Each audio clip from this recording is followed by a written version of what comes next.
Jack, it's great to see you, mate. We were trying to work out before we went live. I think it's been about 10 years, which is a long time. We obviously grew up playing football together a little bit. Before we get into your story, Jack, just tell me a little bit about your life right now. I know you've come back from the States for Christmas and what you've been up to. Yeah, it has been a long time, mate. Yeah, too long, I think. I've been playing professional football now for about 12 years, 7 of which I've been in the States, in America. I'm currently playing in Indiana. Okay. So back for the off-season. The season's going to start again in pre-season January. Right. So, usually come back to England, see the family for the off-season. And so, here we are. How much time do you get at Christmas, Jack? How much time do you get off? So in America, the off-season is pretty long. It's quite difficult to navigate the off-season, actually, sometimes, especially physically. But it's usually the end of season is November. Right. And if you make the playoffs, it's kind of towards the end of November. And then, pre-season's end of January. So you get about 8 to 10 weeks off. Okay. Yeah. And do you do training when you come home? Are you doing training now? Or you? Yeah, so I'm usually just in the gym. I work with a guy back here in Nottingham. Okay. I usually give myself a couple of weeks complete rest and then try and build it back up. But building it back up is over like 6 to 8 weeks. You got to do it slow and steady, really. Now you've done that for 7 years, Jack. Is it something that you've kind of got down to like a well-oiled machine? You like know what works best for you? Yeah, definitely. Yeah. Now I'm getting on a little bit. I've curated a nice little off-season plan for myself. Yeah, and one that's worked pretty well. Yeah. What's that split then, Jack? How many months are you playing before the off-season? How many afterwards? So the season will run for 9 months ish. We have like a mid-season break for a couple of weeks, but it's not much. And so it's kind of splitting up a potentially almost 3 month off season, and it's kind of just completely resting for the first couple of weeks, right. And then I build up my program usually with kind of more like flexibility stuff, right, more movement-based stuff, because obviously throughout the seasons, as you know yourself in your sport, you go through a lot of pounding of the body, so it's like giving it rest and then finding the right time to turn the switch and turn the dial up to start the next season, I guess. When you look back now, Jack, you obviously did a lot of training when you were younger. That physical toll that it takes on your body, do you feel it more at 29 than you did at, say, 25 or even 23? Yeah, I would say my as I was younger, I did a lot of hours practice, a lot of extra hours training, and I'm sure we'll get into it. But when I left school early, it was I went into more of like a development program through Forest, right. And so training was pretty heavy. Okay. I would say that if I was doing that now and I was rewinding my age to 15, but I was still in 2023, I would say that the stuff we have around us and the sports science advancement compared to 15 years ago would have allowed me potentially to maintain a little bit more and potentially have longevity in my career. Right, I'm not saying that now I'm like looking to hang up the boots, but it's definitely like you get to a point where you feel like you don't recover as quicker. Maybe the pounding on the body when I was younger is starting to take its toll, but it's a fine balance really, because when I'm young I want to get better and every day still want to do extra training, so it's finding that balance. And back then as well, mate, it was the same, and it was exactly the same in my sport. There just wasn't that knowledge just wasn't there. The only answer was work more. Yeah. That was just the answer to everything. Yeah, and a lot of it, especially in football, is like an older school mentality where it's like, especially as a young player coming through, it's you just work harder than everyone else, which is true to an extent. But I think as I've got older, I've learned to work a bit smarter than harder. When you look back, Jack, because football in our country is so ingrained in our culture, and I think if you are part of a footballing family or football's in your family, you don't really ever remember life without it being there. You know, there's pictures of me that I don't remember when I'm like 2 with a football kit on and it was just always there. Was football always a part of your life? And did you have a family background in football? Yeah, so mainly a family background in sport, to be honest. Okay. On my dad's side, my dad played at Leeds Academy for a while. Didn't turn professional, but he was in their academy. He played football quite a lot when he was younger. And then his dad was a professional cyclist. Right. And then his mum was like a professional runner, like long distance runner. So on my dad's side, I've got quite a bit of sport going back. I guess I've got my engine from A lot of athletes. yeah. I'm now thinking back to when we were kids, and you always had massive quads. That must be the cyclist in you. Yeah, the cyclist and the marathon runner. Yeah. No, it's always been ingrained. You know how it is in England with football. It's a religion, isn't it? To some extent. So yeah, it was definitely, I was football kits on from 2 like you. Yeah. Were you who did you support when you were that age, when you were a kid? So it was interesting. I was born around Nottinghamshire area, Okay. but my dad playing at Leeds, I always had a Leeds kit on until I met you at Notts County, and then moved to Forest when I was about 8 or 9, and then from 8 or 9 it became You were Forest. Yeah. When you look back, Jack, when you first started in those early years, when you're starting to play with like other kids in competitive matches, was it purely the joy of playing football? Was it the competitive side of it? Was it encouragement from others? Or was it a mixture of all of those things back then when you look, because when you're a kid, you're just going to play, right? You don't really appreciate what's going on. Yeah. Was it a mixture of those things, or is there one thing that really sticks out to you? I think the family history that I had, my dad being heavily involved in football, I think it was a natural kind of not push, but a natural sort of, here you go, let's have a go at football. And then I think my competitive side and maybe the inner drive I had as a kid, to want to win and stuff like that, I think that maybe then showed my family and maybe like scouts around the area that, maybe this kid has, he's good technically, but maybe, also has a bit of drive. And I think that then was, I feel like once you get pushed into like an academy environment, it's like, especially nowadays, it's like you're a professional athlete from the age of 6, really, isn't it? It's like training 2-3 times a week, games on a weekend. Like it's very full on. It's intense, isn't it? Yeah. When you look back, Jack, because you were one of those players that were pushed up age groups quite a lot. How do you think that impacted your development when you were younger? Do you know what? I think I was a big influence in my success in the sport. I think, Right, okay. and even to this day with my son, I try and get him up a few age groups in whatever he does.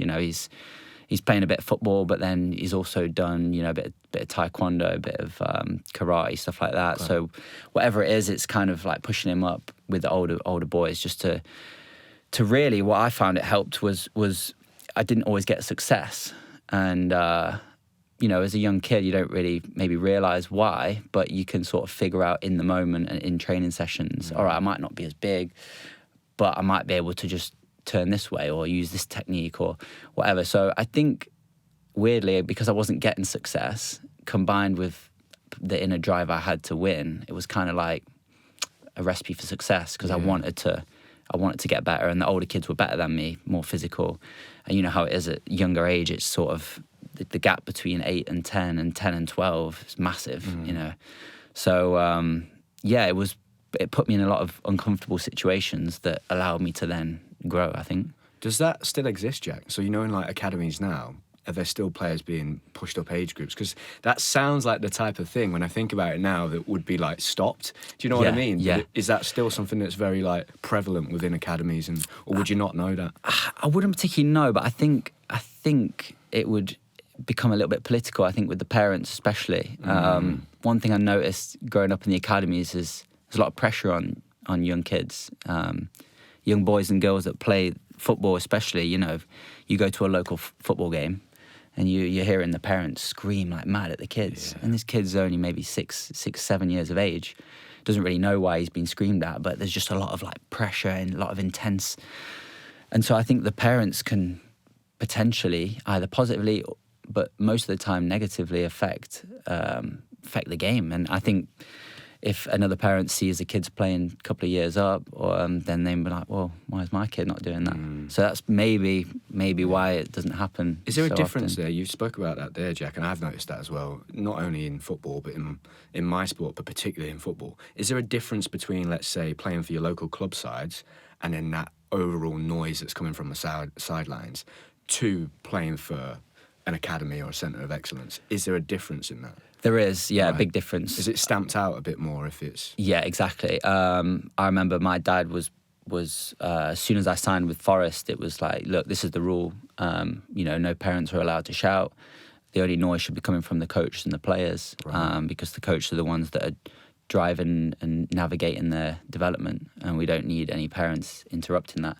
So yeah, in a way, it was like Wow. you go from playing local football, local tournaments where it's just chaos, to almost a peaceful environment in academies. Yeah, Yeah. something beautiful about that. That's really interesting, mate, that's there. And that's almost like, is that like a conversation that would happen? If there's parents out there now listening, or young parents that have got kids that are getting them into football, is that just a normal thing? If you get asked to join a club, or you join an academy, you sign a contract, there's like meetings with parents where they talk about this kind of stuff? Yeah, it's funny, because if you'd asked me to change it or anything about my development as a kid, I probably would have still said those environments created a bit of chaos and a bit more pressure. And maybe, now playing, I don't know, say I play in front of 30,000 people, I've been in environments that are chaotic, and I've been under pressure. I'm not saying that an under-7s cup final of a Nottinghamshire Cup final is anything like that, but it's in the moment it felt really pressured, and I think I probably wouldn't change it, ironically. Yeah. What role did your support network play in the early stages, Jack, when you were first getting into football? So like I said, my family have been heavily involved in football. My dad was always there every training session, every game. Like other parents, just wanted me to succeed. Sometimes harsh, sometimes positive, and a lot of the time he put me under pressure in scenarios where I had to adapt and grow. It was something in my childhood where I think the intense pressure sometimes then allowed me to deal with pressured situations in my career. And so, yeah, it's the support network for me is from your family, from the coaches in the academy, which Forest Academy was fantastic. The level of knowledge in the coaches and the direction the club was going with the academy was top notch. So the overall support system I had was very good. Yeah. Is it difficult, Jack? Because my brother played football, and my dad played, my granddad played, and they both played at high levels. And I always used to think, if my dad says anything to me about gymnastics, I can tell him to fuck off because he doesn't know what he's talking about. But with my brother, he does, and he kind of has to listen to him. Yeah. Is that difficult when you've got a parent that has almost walked the path you want to walk, and they do kind of know what they're talking about, and you kind of got to listen? Can that be challenging at times? Yeah, I think it can. It can. I think with my dad, he never turned professional, so he went up through the academy ranks, and I think there was maybe a switch when I was maybe, I would say 16, where it got to the stage where he was like, look, I can't really give you too much anything tactically, coaching-wise. That's all up to your coaches. I can put you under pressure here and there, but there's not really much I can do. Before that, I would say it was probably a little bit more different, where he was maybe hard on me when he needed to be. But I think it's difficult because when I watch my kid, it's like sometimes when I'm watching him, I do the complete opposite. So I don't say a word, which is interesting because, like I said before, I probably wouldn't change any of the pressure I was under when I was younger. But I completely just stay silent, and sometimes the inside of you just want to be like, come on, do this, go try a bit harder, or come on, get stuck in. But no, I'm completely silent with my own kids. So yeah. Do you think that is because that happens quite often? I've seen that quite a lot. Do you think then that it's possible to get the same result that you've got by going a different way?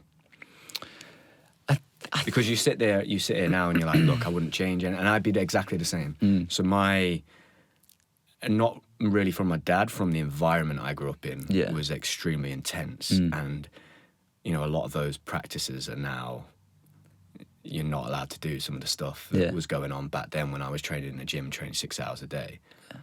And I'd say the same thing, but I wouldn't change it. Yeah. But I do think you could get the same result with a different approach. I think it's a difficult question. Do you think it's more a question of the times? It was just, they were those times, you know, and in the same way that we can't understand, like, the times in which our grandparents grew up in. Yeah.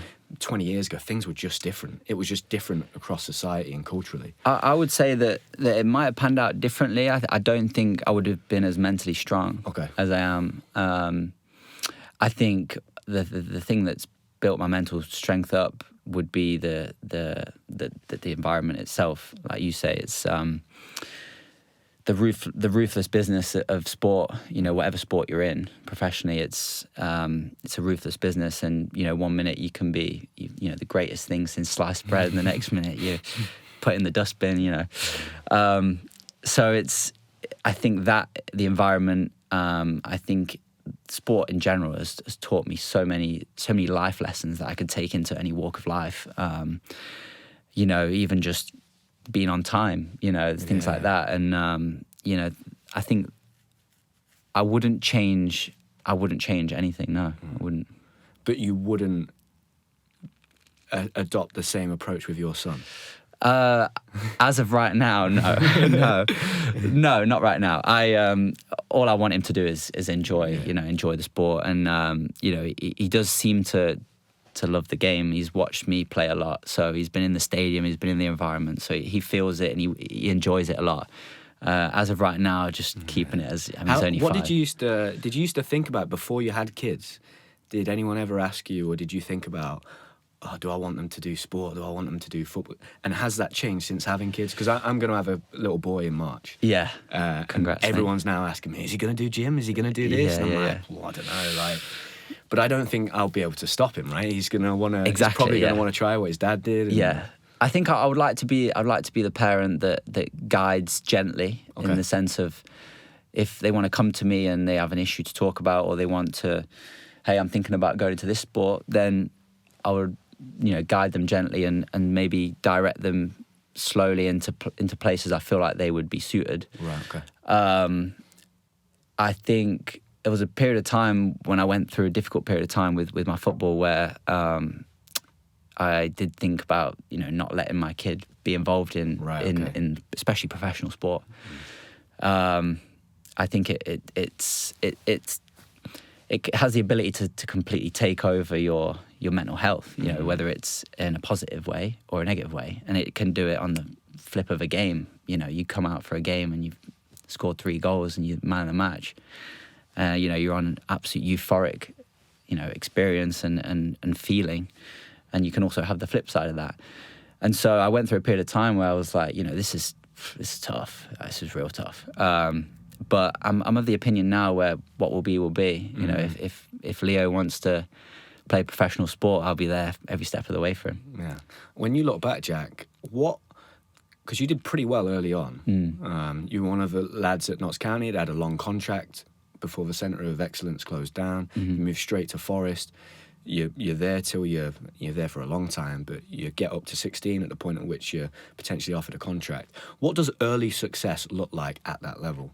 Because you hear stories, don't you, of kids being offered boot deals and all of this. But what does that early success translate to, just for the person on the outside that would never see that? A lot of those materialistic successes that you see, you know, whether it's top agent looking after you or and do they exist, mate, even with young kids that are 14, 15, 16? Yeah. Nowadays it's I mean, back when I was 14, 15, 16, I think legally you couldn't sign a player from another team until they were 16 or another country maybe. But when I was 14 or 15, we'd be having lads from Cyprus, from Greece, from France, from Germany, from Belgium, all these players coming in, but the club were looking at. And everyone, all the other English Nottingham lads are looking and going, well, they've only come to take our place, so maybe we've got to, you know, it becomes an extremely ruthless environment where you get a kid from Belgium who's potentially grown up in poverty, comes over and wants to make a better life for himself, and he's trying to grab any shirt off anyone he can, and it's you're in the lion's den at that point, and it's you know, fight or flight really. So as far as success goes, I think if you can maintain a steady growth, you know, you see players that are talked about, I was one of them, you know, at 15, 16, talked about potentially being one of the best in the country.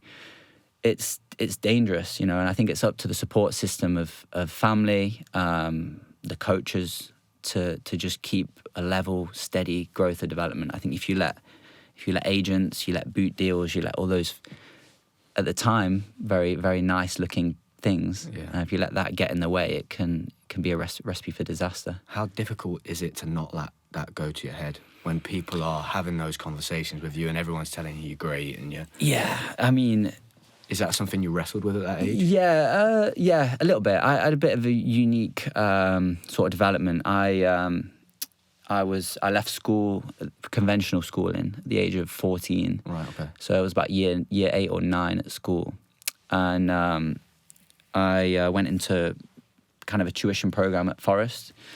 So they would give me private tutors that would allow me to get like my core GCSE results. Okay. So I got like A stars and A's in maths, English, Spanish, physics, just kind of like the core subjects.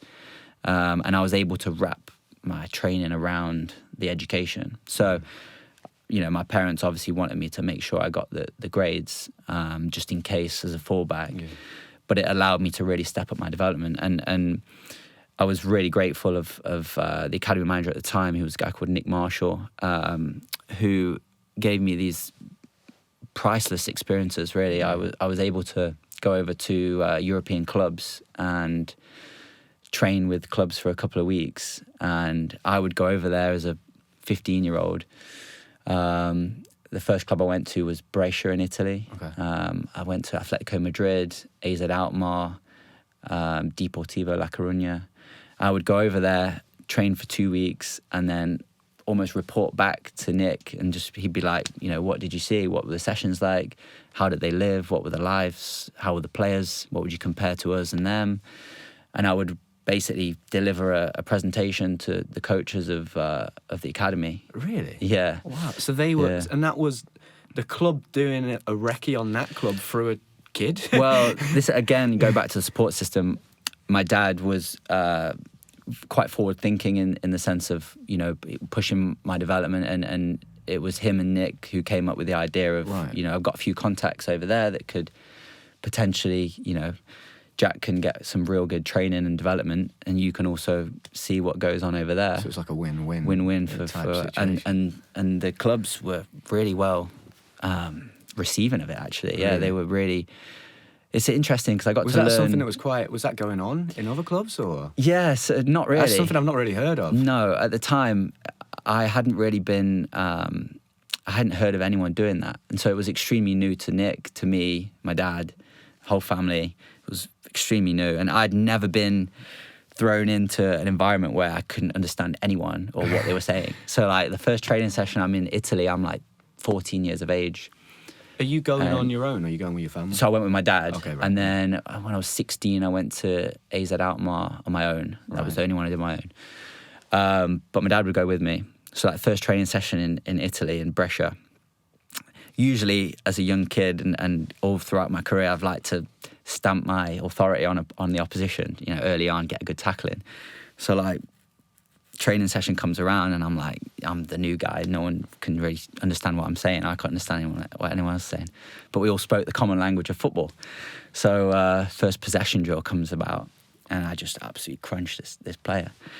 And he, like, gets up and everyone is like, couldn't believe what they'd just seen. And then I realised, like, I'm the only one wearing shin pads. No one else is wearing shin pads. Everything is supposed to be, like, casual, and I've just come and crunched the first player. And everyone's looking at me like, who is this guy? And so, like, it was interesting for me, and I think it kind of curated my game a little bit. You know, I was able to understand the different tempos, the different styles of different countries.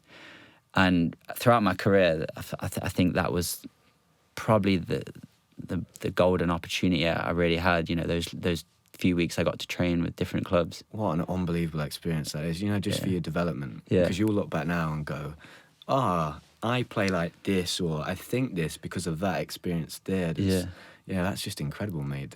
You were so far thinking. What's it like, Jack, when you're at an academy like Forest And for years and years, you're watching players come in and go out and come in and go out and get released.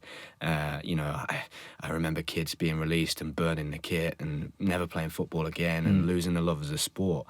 What effect does seeing that again and again have on you mentally? Because I imagine you become very aware very quickly that that could be me. Yeah. You have to block it out, really, because you build really good friendships with players, especially at a young age. I remember being at Notts County. There's still lads that I talked to from that team when we were 8 years of age. And then you go through, you build friendships. When I was at Forest, around the age of 12 to 14 was when it became pretty ruthless, where lads were getting released and stuff like that. I think it definitely changed or sort of navigated my own personality and into different areas of my life as well. And my wife will say things like, you're quite ruthless with some of your mentality. You either it could be about anything, but you're quite ruthless with how you think sometimes. And I'm like, well, this is how I've been brought up. I've been in an environment where people come in and you see them, they come on trial, they want to get a contract. And you can see that kid that it means everything to them, and it means everything to us to keep their place. Yeah. And it's something that just became the norm, really, which in itself is very abnormal. Yeah. Can you, even at that age, Jack, could you tell when a player came in on a trial whether he would last or not? Like, could you tell quickly? I can usually tell. Was it more from a technical standpoint or more mentally? So, as I've got older, I've sort of there's cues and there's tells, and if a player is a good player or not. So, like now, if last season we had a few trialists come in, and you can tell first of all how they walk. I feel like you can tell in the walk, you could tell the confidence level, you could tell how they communicate with the other players, and then within 30 seconds of playing two touch or a passing drill, you can usually see if this player's potentially got the opportunity to get himself a contract. When we were younger, you wouldn't quite be as conscious of those things, and so it might take a little bit more time. But yeah, you could definitely tell pretty early, I think. Oh, and do you think that like your coaches and the managers at that time, when you are a teenager, what are they looking for specifically? I can remember when we were kids that there used to be like this kind of like urban myth that Forest just wanted big, strong players. They didn't want technical players. When you were there at Forest and you were 16, was there something they were specifically looking for, or was it not really like that? Did they have like almost a blueprint of this is the type of player we want, or is it not like that in academies? I think positionally, yeah. Right. I think back when I was in the academy, I think that each position there had to be a few personality traits, physical traits, mental traits that player had to have in order to be a part of the team. I think for me, if I'm looking at a group of 14 to 16-year-olds, probably one of the biggest things I would be looking for would be more of a personality trait, mentality trait, which would be how they react when they make a mistake. How they react when an uncomfortable situation comes about and then they get given a pass again immediately, or something where I used to call it like reset the computer. You make a bad pass, especially your first pass of the game. If you make a bad pass, you have to be able to push that reset button and just completely forget it. And you see players along the way that I'm sure it's the same for you, in your routines and stuff. You make an off step or, you don't quite do something you want to. You've got to have that ability to block it out and forget about it. Yeah. It's almost like a dustbin in the back of your brain. And what position were you playing in at that age, Jet? Always central midfield. Okay. So nowadays, like a number 8, box-to-box midfielder. And what would you say they were looking for in you when you were playing at that age? So if someone was to come and take your shirt, where would they have to be better than you? What areas? They would have to have a wider range of passing. Okay. They would have to have the ability to get around the pitch, as people would call it, bounce from position to position, pick up a lot of second balls, things like that. And then as a midfielder, I think you have to have a bit of creativity about you, whether you're creating chances for the strikers, whether you're scoring goals, getting assists, things like that. So I would say that would be the three main things, yeah. And when it happened, Jack, what was it like when you got your first professional contract? What is that process? How does that work? Was that when you were 16? So it was 17. 17. Yeah, I think it's still the case. I think you can only sign once you pass 17, Right, okay. the professional contract. Yeah, it was pretty. It was a weird feeling, really. It was kind of. That's what it all builds up to, doesn't it? Yeah, From exactly. The age of 7 is that's that like, point, like, yeah, it's like the crescendo. It's like it comes to a point, and it's like you feel like you've made it, but you know that you're nowhere near making it, and it's like it did feel like it was a long time coming, and it felt a great moment. It really did, but my mentality and where I was at, it was kind of like, all right, well, what's next? You know, Yeah. that's great, but like, what's next? And yeah, I mean, the money was it was a big increase from what I was on. Paid at that point. You're being offered money. Yeah, so the standard scholar when I was 16 was like £50 a week, £55 a week. Okay. And that was when I was 16. And I believe my first professional contract was 500 a week. So that was at 17. That's a lot of money to a 17-year-old. Yeah, yeah. And you ever in any conversations with anyone like, right, Jack, this is what you should be doing with your money, like you should be putting it here or anything like that? No, fortunately, I felt like I had good guidance from my family and my parents, and not to waste money and to save money. And I've always been a bit tight, to be honest. So that didn't change back then. But yeah, you can see that like there is a big hole and gap for people that need guidance in especially a considerable increase in salary. You know, you see it all the time. It's a dangerous world. I can imagine as well, if you're in that position, right, where you're starting to get given these contracts, and there's people around you doing the same thing.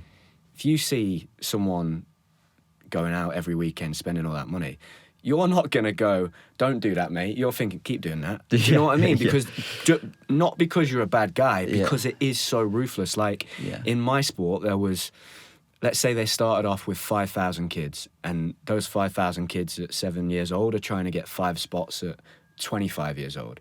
In your sport, we're talking millions of kids going for a very few number of professional contracts. It just is ruthless, right? Yeah. Like... Yeah, it's it was just as happy I was signing my professional contract. The day I got released by Forest was a pretty brutal way to go out. I had been at the club since I was 8 years of age, and I was 21. I was coming to the end of a season. It was maybe March, April. So the season would finish in May. And it was the end of the under-23 developments, which I guess we'll touch on potentially in a little bit. But for me, the under-23 development league is a waste of time.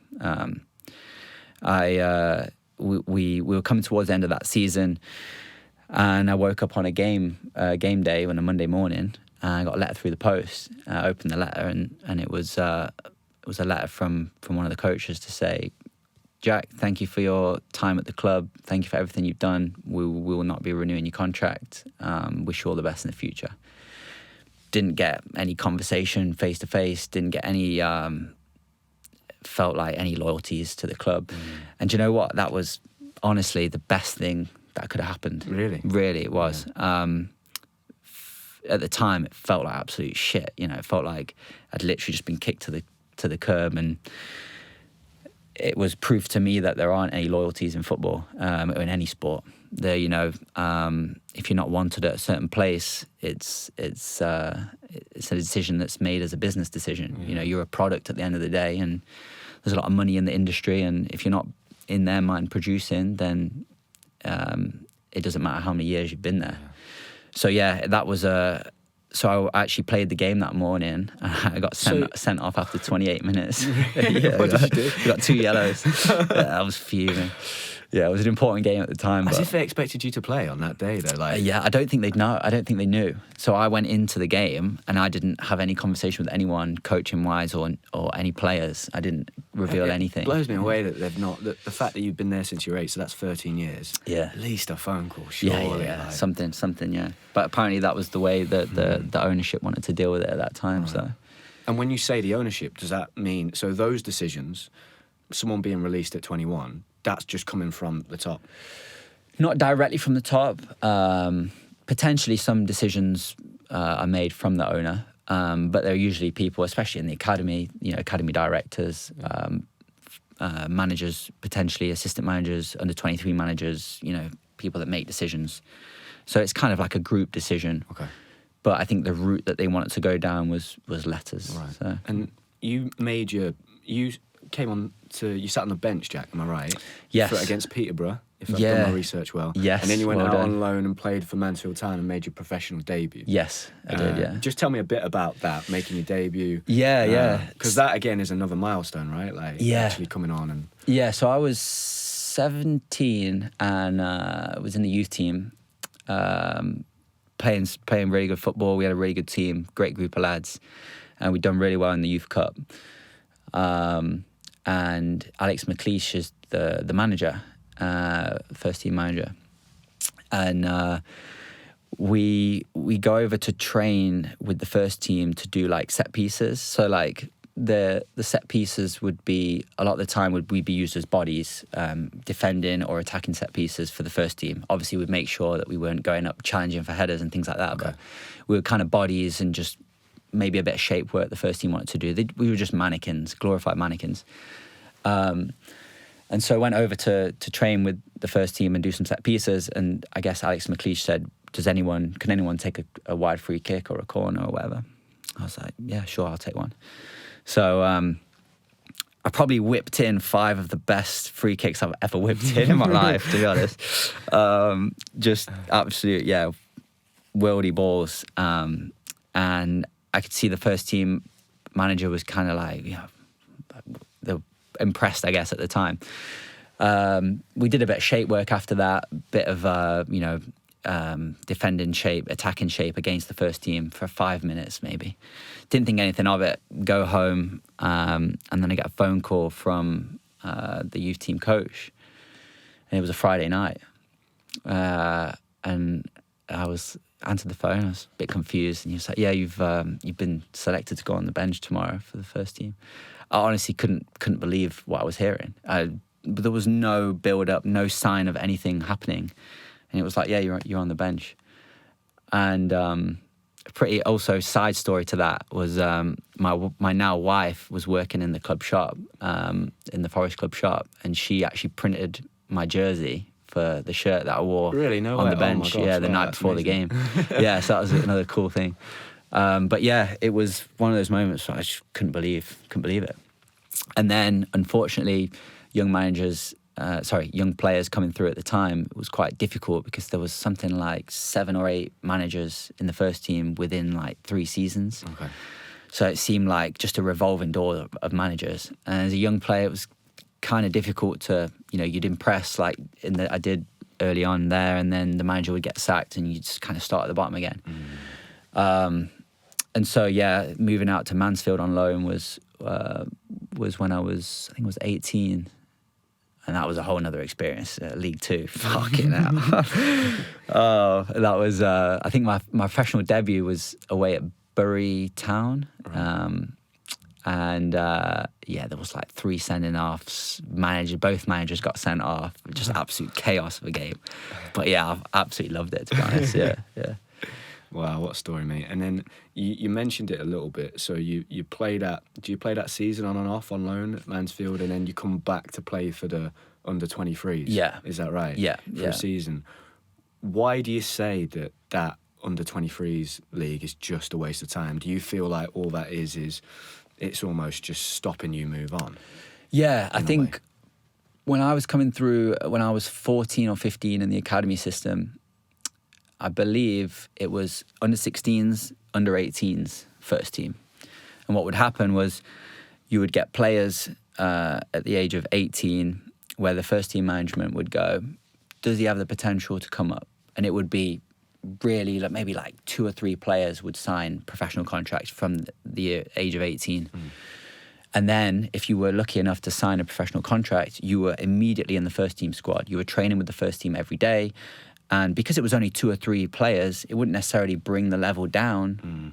I think I would see a lot of players develop so quickly, and I've experienced it even in the few weeks I had abroad in Europe and stuff. You know, just a few training sessions with lads that are older than you or more experienced or have more quality. Your body is a magical thing. Like it just adapts, and you don't even realize it. And so, like lads at 18 going into the first team squad, they're adapting every single day, improving, and that's a massive acceleration of their development, and it's a huge catalyst being able to go into that environment. Then, as I was, I think 16, 17, maybe even earlier, they brought in a under-21 development league. Right. In my opinion, all that did really was it diluted the quality. Okay. It meant that lads at 17, 18, that first team managers were probably looking at going, I'm never gonna pick him. It would extend their lifespan and almost string them along. And then it becomes the whole mental health thing comes in, and lads are thinking they might be an opportunity to be a professional footballer, and then their dream gets cut short. Instead of 17, it gets cut at 21, and they're in even a worse prolonging the pain. Yeah. And they're in an even worse situation at 21 because they've got potentially no degree to be backed up with or any career path. Yeah. And then you just toss to the side and you're another number really at that point. And what's the benefit of that to the clubs? Is that a money thing? Is it like, do you know what I mean? What's the benefit? Because surely you'd only want the players that really are going to be in the first team. Yeah, I think there are a few exceptions. I think lads that potentially develop later. I think it might give them an extra few years to really fully grow into their body and become a man.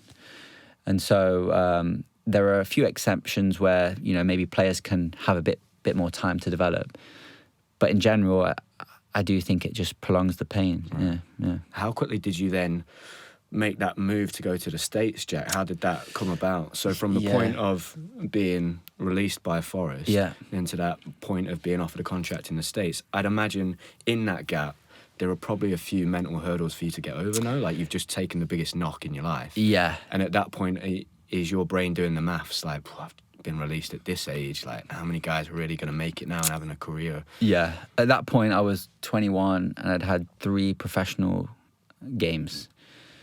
Now I'm 29 and I think I've had maybe 250, maybe somewhere between 200 and 300.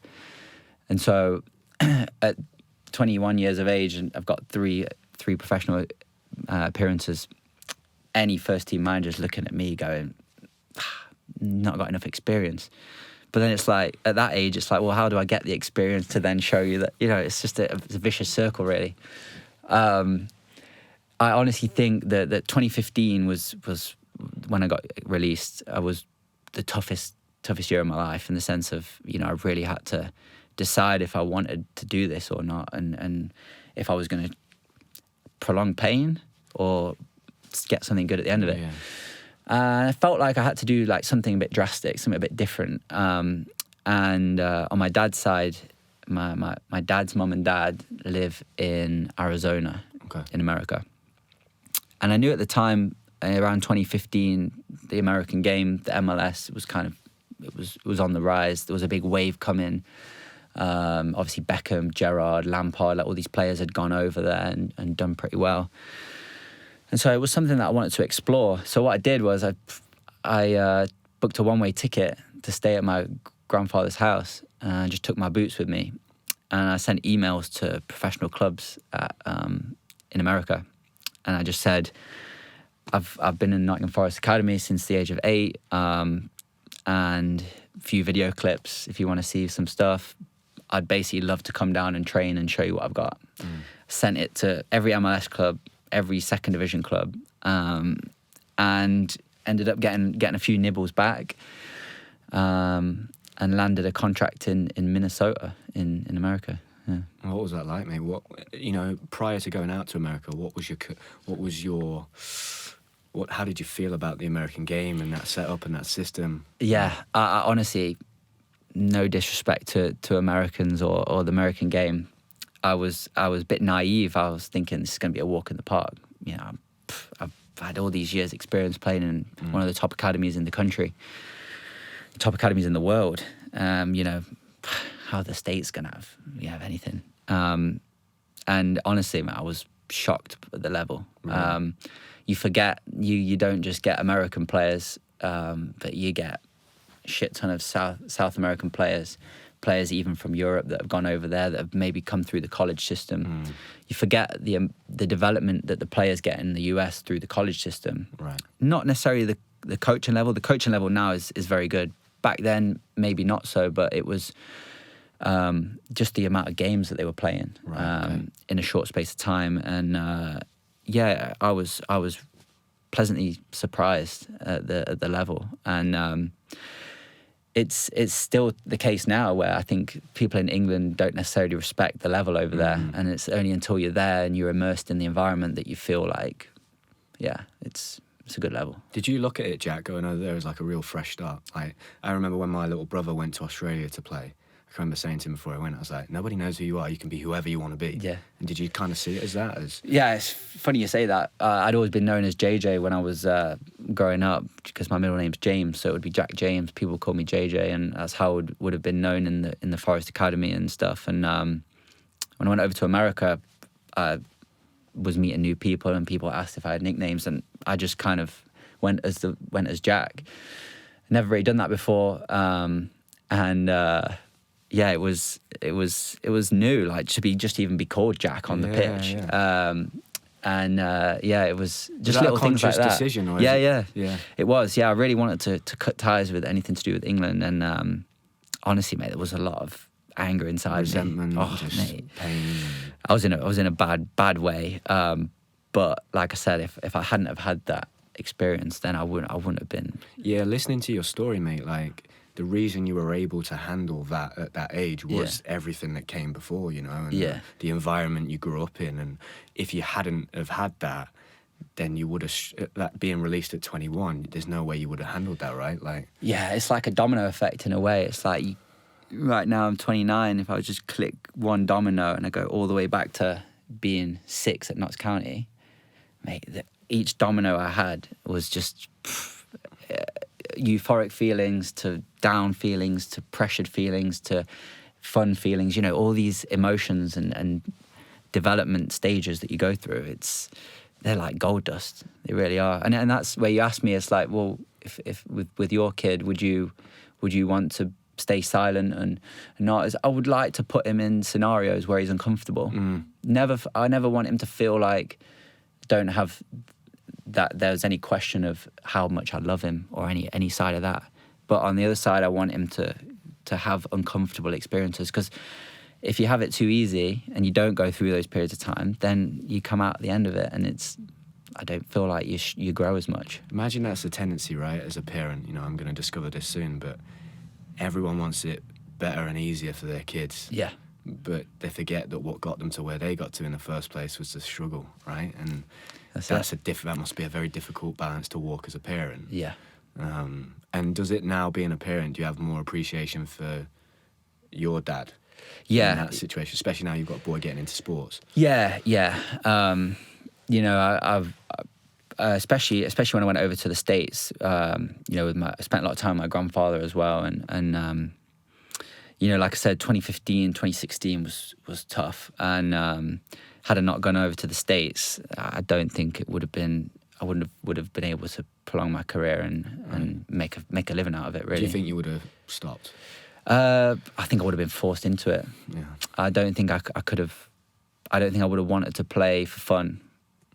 I wouldn't have wanted to do that. I would have only wanted to play to compete, which is interesting because after I play my career, you know, I probably will want to continue to play if my body lets me. Yeah. But do you feel like you come full circle, Jack, in a way? You know, like almost that kid that started playing you feel like that kid again now. Like. Yeah. I think in all walks of my life, it's been full circle moments. You know, it's you know, you start at the bottom and you work your way up to potentially being one of the most talked about players in the country, and then you go the full bottom way, and then you go up where I'm talked about again in America and all this, and yeah, it's constant, yeah. Like, you know, it's a constant, it's a ruthless business, yeah. Tell me about the YouTube stuff, mate. I know we talked about it a little bit before, but I came across your YouTube channel through my brother when I had retired from gymnastics and I was wanting to play again. And I chatted to him. I was like, you should watch Jack's video. He was like, he's got a great video on penalties. You should watch that. Because I started asking my brother about like, what should I be doing if I'm a striker? Because when I was 13, I didn't think about the game. I just played. Do you know what I mean? Yeah. And so I watched them. I'm like, God, these are really good. Yeah, and then there was a video you did, like an S&C type video for footballers on, like, I think it was like leg strength and core strength. And I watched it recently because I tore my ab. But just tell me about the YouTube stuff, because you were doing pretty well. There's like a lot of views on some of those videos. Yeah. So I back in 2018, I was spending a lot of time at home in the afternoons because Leo had just been born, and so I was living in Tampa at the time in Florida. I was playing for Tampa Bay Rowdies, and I was getting a lot of messages on social media from people back home in England, just like, oh, what's the States like? You know, how is it over there? And people taking a genuine interest. And so because I had all this free time in the afternoons, it was kind of like, oh, I might just start a little hobby. At the time, it was 2018. YouTube probably wasn't really that popular as much as it is now, but I just started posting videos, and they started off as like training days, and you know, showing facilities, you know, showing how I prepare for games, things like that. And then all of a sudden, it kind of just it blew up, and I was getting a lot of people contact me from all over the world, and it really hit me hard. The power of the YouTube and social media is that I was getting people send me videos of people in Africa on the streets playing football, sending me videos of the drills I was doing in Florida and stuff like that, and all over the world, just like Eastern Europe, South America, just crazy the amount of videos I got, and it really hit me hard. It was like, wow, it's pretty inspirational, and it's something that I feel like I could, you know, curate to be a bit more professional, and never anything with the financial motivation. It was just putting stuff out there for people to see what it was like where I was. And it was pretty powerful. Yeah. How come you stopped? Because you said, like, I stopped doing it for a while, and there's a story there. What was that? So it's tough, right, to keep going. Like, it's a pressure. Once you start, it's like, it is. I can't stop now, especially if you've got a big following. Yeah, and the pressure turns to expectation, and it's like the expectation to post. But that wasn't the reason. I won't name names, but I was the team I was playing for at the time was going through a bit of a rough few results. The manager was under pressure. We were at the end of a game, and not like England. In America, there's fans just rush onto the field, or they get close to the field, and players have an obligation to sign autographs and speak to fans and things like that. So I was doing that at the end of a game, and this maybe 9-year-old girl comes up to me, American girl. She's like, hey, I love your videos. I won't do the accent. I love your videos. You may know my dad. I'm like, who's your dad? Your manager. I'm like, oh, cool. That's real cool. Yeah, nice. Oh, well, I'm glad you like the videos. She's like, yeah, they're great. Like, keep them up. A couple of weeks later, after maybe 3 losses on the bounce, we'd gone through a rough patch. I get a call from the manager. What's this I'm hearing about you? You've got a YouTube channel. I was like, yeah. I think your daughter came up to me at the game a couple of weeks ago and mentioned, yeah. I thought it was maybe calling me to be like, oh, you know, whatever. Is there something we could do? Whatever, I don't know. He was basically just like, I don't know what you're doing. Why would you do that? I was like, I'm only doing it as a hobby. Like, I don't feel like there's any negative effect or influence. And he basically was like, you know, you're a young player. I've got a few coaches and friends I know in MLS that are talking about you, and they want to have a look at you. And I think something like this could maybe have a negative impact on your career, and it might get you distracted and things like that. At the time when I had the phone call, it was immediately I was processing, trying to think about how to navigate the conversation, but then also how to keep my relationship with the manager good. You know, I didn't want to have an issue with the manager. So at the time I just said, okay, well, if it's something that you have an issue with, then I'll respect your opinion, and maybe Monday morning we'll have a chat and I'll come and talk to you about it. And it kind of ended up, we had a chat, and I decided to stop doing it for a bit. And not part of the stubborn side of me. My daughter gets the stubbornness from me, I think. Very stubborn little girl.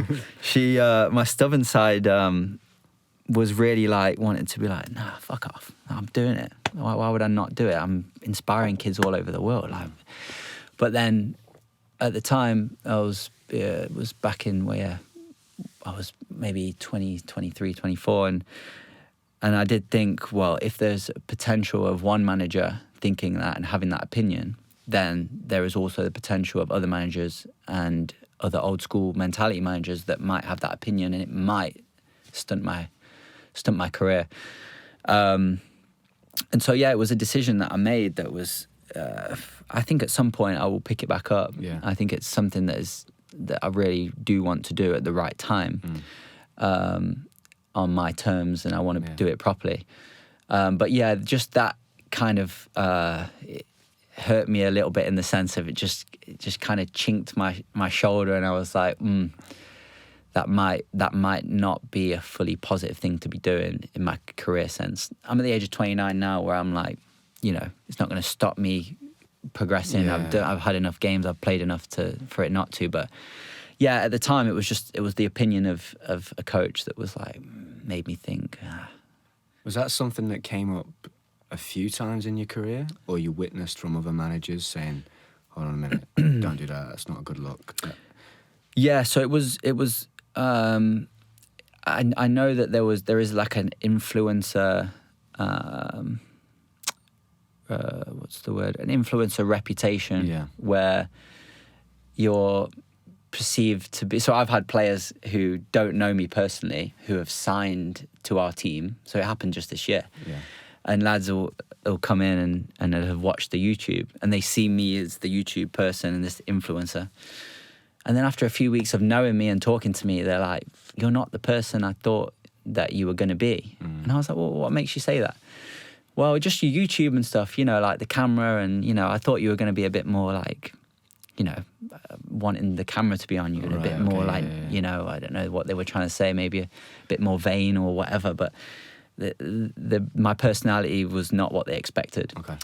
And so, yeah, that was also another interesting factor where I was like, you know, of the few cons that there are to doing it, you know, that is also another where I don't particularly care too much about what people think, but if there is a reputation of me being an influencer that cares more about that than football, then that's where I would have an issue with that, yeah. Do you feel like throughout your career, Jack, because you've just been used to a lot of rejection in football, you get that all the time, right? And it can be just from game to game.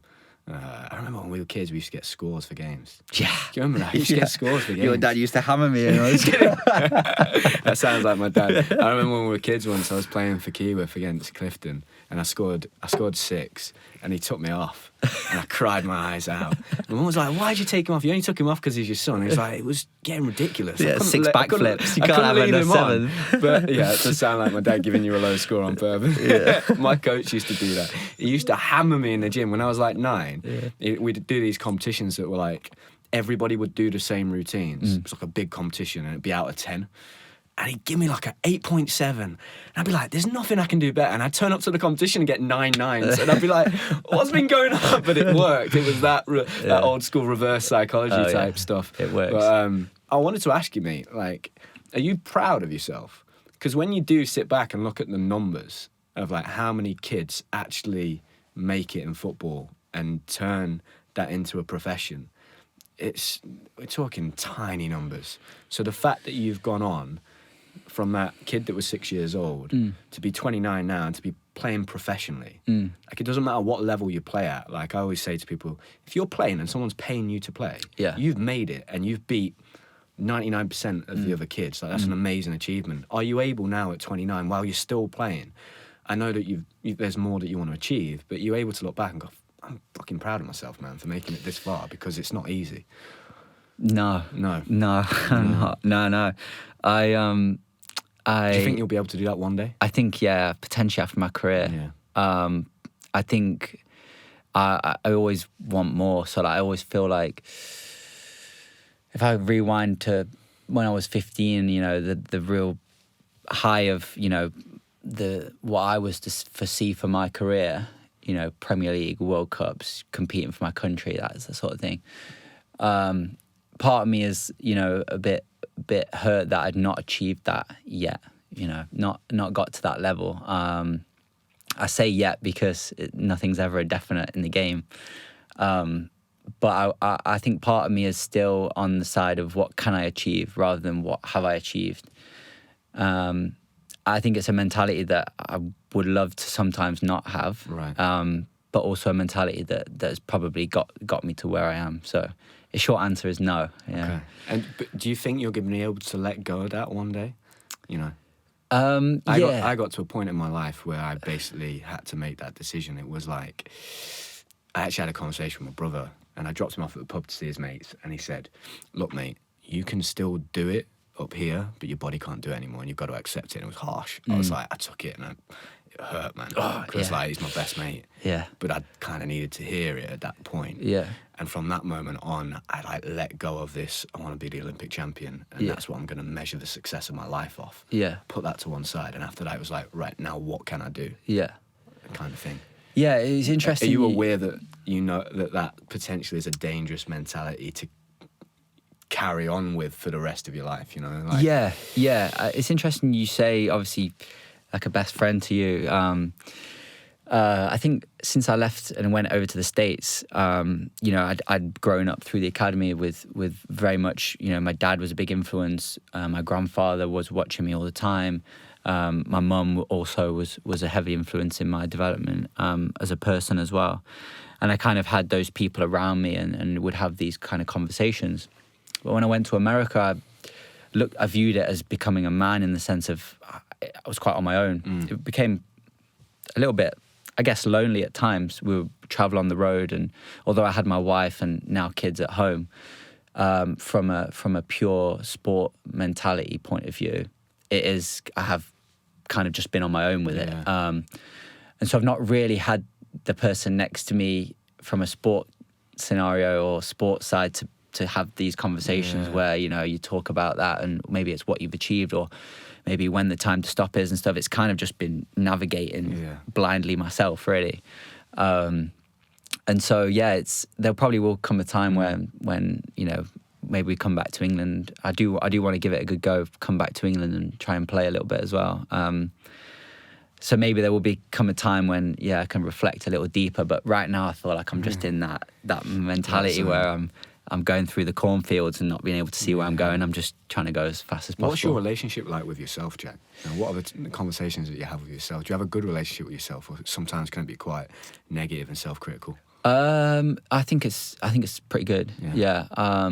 I'm quite a firm believer in what you think and what you say to yourself is usually how you act and how you perform. Okay.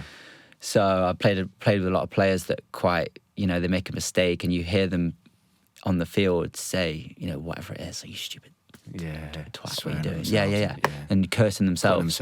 Put themselves down. And I've seen it have negative effects. So I think I've definitely of the positive mindset and positive outlook sort of person where glass half full, and I try to keep an optimistic view on what's going to happen. So I would say I do. Yeah.